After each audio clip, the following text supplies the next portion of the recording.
السلام علیکم ورحمۃ اللہ وبرکاتہ۔ الحمد للہ رب العالمین والصلاة والسلام علی رسولہ الکریم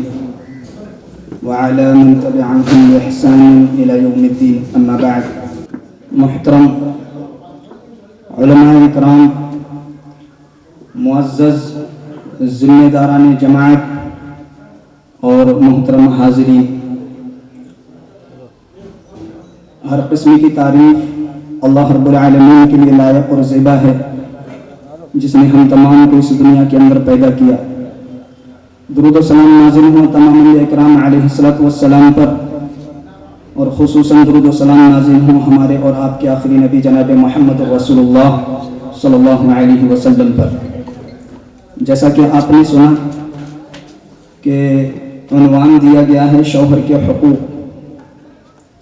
بات شروع کرنے سے پہلی بات کہ رشتہ زوجیت، اس رشتے سے منسلک ہونے کے بعد ایک خاتون اپنے شوہر کے تئیں جو حقوق واجب ہوتے ہیں وہ بڑے عظیم ہیں، بہت بڑے بڑے حقوق جو ہے وہ واجب ہوتے ہیں۔ ان حقوق کی ادائیگی کسی بھی خاتون کے لیے اللہ کے علاوہ غیر اللہ کو، کسی اور کو سجدہ کرنے کی اگر اجازت ہوتی تو میں بیوی کو حکم دیتا کہ وہ اپنے شوہر کے لیے سجدہ کرے۔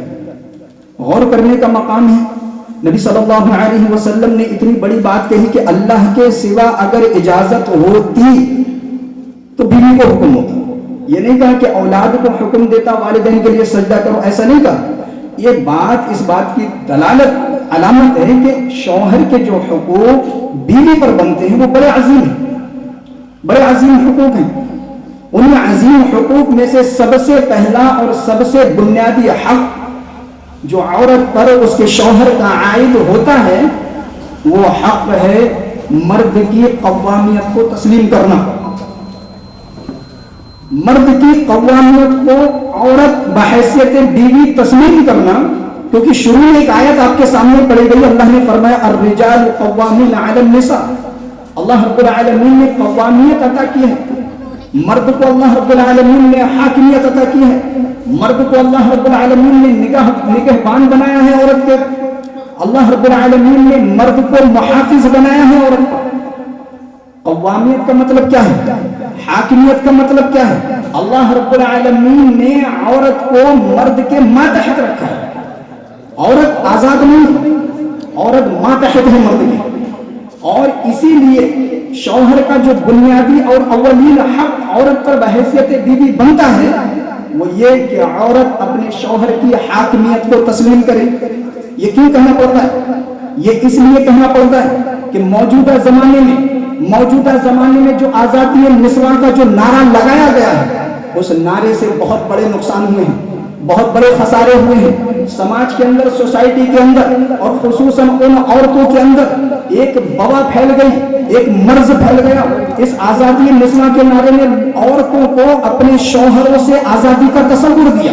آج عورتیں بحیثیت بیوی اپنے شوہر کی قوامیت کو ماننے کے لیے تیار نہیں ہیں، اپنے شوہر کی حاکمیت میں رہنے کے لیے تیار نہیں ہیں، اپنے شوہر کو اپنا شوہر رہتے ہوئے اس کے حکم کی تعمیل نہ کرنا آج کا فیشن بن چکا ہے۔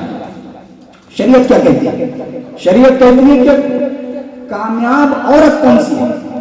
کامیاب بیوی کون سی ہے؟ شریعت کہتی ہے کامیاب بیوی وہ ہے جو اپنے خاوند کی، اپنے شوہر کی حاکمیت کو قبول کرتی ہے، قدم سے قدم ملا کر اس کے ہر حکم کی تعمیل کرتے ہوئے اپنی وفاداری کا ثبوت دیتی ہے، یہ کامیاب عورت ہے۔ ایسا نہیں ہونا چاہیے کہ عورت اپنے خاوند کو اپنا غلام بنا کر رکھے، عورت اپنے خاوند کو اپنے اشاروں پر نچائے، عورت اپنے خاوند کو اپنے حکموں کے نیچے دبا کر رکھے، یہ کامیاب بیوی کی علامت نہیں ہے۔ تو محترم حاضرین، شوہر کا بیوی پر سب سے پہلا اور بنیادی حق جو بنتا ہے وہ یہ کہ عورت اپنے خاوند کی حاکمیت کو قبول کرے۔ ایک دوسرا حق جو شوہر کا اپنی بیوی پر بنتا ہے وہ حق یہ ہے کہ بیوی اپنے شوہر کے مال، اس کی دولت اور اس کی امانتوں کی حفاظت کرے، یہ واجبی اور بنیادی حق ہے اس کی غیر موجودگی میں۔ اس کے مال میں سے ایک پائی بھی بغیر اجازت کے اس کے نہ لے۔ ہاں یہ بات الگ ہے کہ شوہر واجبی خرچ نہیں دیتا ہے، گھر نہیں چل پاتا ہے، جتنے پیسے وہ دے رہا ہے ان پیسوں میں گھر کا معاملہ، گھر کے اخراجات، بچوں کی پرورش نہیں ہو پا رہی ہے، شریعت اجازت دیتی ہے، بیوی کو شریعت اجازت دیتی ہے کہ شوہر کی بغیر اجازت کے اتنا مال اس کے مال میں سے لے سکتی ہے جتنا کہ ضروری ہے، جتنے میں اس کا خرچ چل جائے اتنا مال لے سکتی ہے۔ حضرت ابو سفیان رضی اللہ تعالی عنہ کی بیوی حضرت ہند رضی اللہ تعالی عنہ نبی کریم صلی اللہ علیہ وسلم کی خدمت میں آئی اور اللہ کے رسول صلی اللہ علیہ وسلم سے فرمایا کہ اللہ کے رسول آپ جانتے ہیں حضرت ابو سفیان رضی اللہ تعالی عنہ بڑے کفایت شعار ہیں، وہ اتنا پیسہ نہیں دے دے کہ گھر کا خرچ چل سکے، کیا میں ان کی بغیر اجازت کے ان کے مال میں سے کچھ دے سکتی ہوں؟ اللہ کے نبی صلی اللہ علیہ وسلم نے فرمایا خودی من مالی ما یکفیک وولدک، آپ صلی اللہ علیہ وسلم نے فرمایا تم اتنا مال ہاں لے سکتی ہو جائز طریقے سے جتنے مال کی تمہیں ضرورت ہے، حد سے زیادہ نہیں ہونا چاہیے۔ یہاں کہنے کا مطلب کیا ہے کہ بیوی اس کے شوہر کے مال، اس کی دولت، اس کی امانتوں کی محافظ ہے، یہ شوہر کا حق ہے۔ ایسا نہیں ہونا چاہیے کہ شوہر اپنی بیوی کو مال رکھنے کے لیے دے رہا ہے، اس میں خیانت ہو جائے، شوہر بیوی اپنی منمانی طریقے سے شوہر کے مال کو بے دریغ خرچ کرے، جہاں ضرورت ہے وہاں بھی اور جہاں ضرورت نہیں ہے وہاں بھی، یہ شوہر کے حقوق کی خلاف ورزی ہے۔ محترم حاضرین، اسی طرح سے ایک حق جو بحیثیت بیوی اس کا شوہر پر بنتا ہے، شوہر کا حق بیوی پر جو بنتا ہے وہ حق ہے حق بستر کا حق۔ شریعت نبی کریم صلی اللہ علیہ وسلم نے اس حق کے بارے میں فرمایا کہ کوئی خاتون بحیثیت بیوی اگر اپنے شوہر کا یہ حق بستر ادا نہیں کرتی ہے تو آپ صلی اللہ علیہ وسلم نے فرمایا کہ فرشتے صبح تک اس پر لعنت کرتے رہتے ہیں۔ اس حق کے معاملے میں شریعت نے عورت کو اس قدر متنبہ کیا کہ اگر عورت نفل روزہ رکھنا بھی چاہتی ہے اور گھر میں شوہر موجود ہے تو وہ نفل روزہ بھی اپنے شوہر کی بغیر اجازت کے وہ عورت رکھ نہیں سکتی، شریعت پابند کرتی ہے اس عورت کو، کیونکہ یہ حق بستر، اس کی اہمیت شریعت کے اندر بتائی گئی ہے اور یہ حق شوہر کا ہے، لہذا اس کی بغیر اجازت کے آپ روزہ بھی نہیں رکھ سکتے۔ محترم حاضرین، شوہر کے جو حقوق ہیں عورتوں پر جو واجب ہوتی ہے بحیثیت بیوی، محترم حاضرین انہی میں سے ایک حق جو واجبی حق ہے شوہر کے لیے زیب و زینت اختیار کرنا، لیکن دیکھنے میں یہ آتا ہے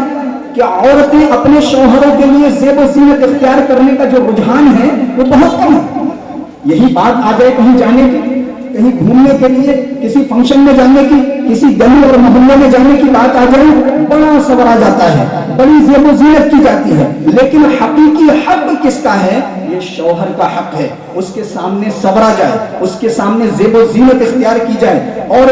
اس کے لیے جو چیزیں استعمال کی جا سکتی ہیں شریعت ان میں اجازت دیتے ہوئے شوہر کے لیے زیب و زینت اختیار کرنے کا حکم دیتی ہے۔ تو محترم حاضرین، یہ حقوق ہیں، یہ شوہر کے حقوق ہیں جو کہ اس کی بیوی پر بنتے ہیں، انہی میں سے ایک واجبی حق جو ہم کو سمجھنا پڑے گا، بحیثیت بیوی ایک عورت کو سمجھنا پڑے گا۔ ہمیں بتانے کی ضرورت ہے کہ بحیثیت شوہر اس کی بیوی پر اس کے کیا حق بنتے ہیں، یہ خود بھی جاننا ہے اور ان تک ان حقوق کو پہنچانا بھی ضروری ہے۔ انہی میں سے ایک بہترین اور بہت بڑا واجبی حق جو ہے وہ حق ہے کہ شوہر کی غیر موجودگی میں اپنی عزت و آبرو کی حفاظت کرنا۔ شوہر کی غیر موجودگی میں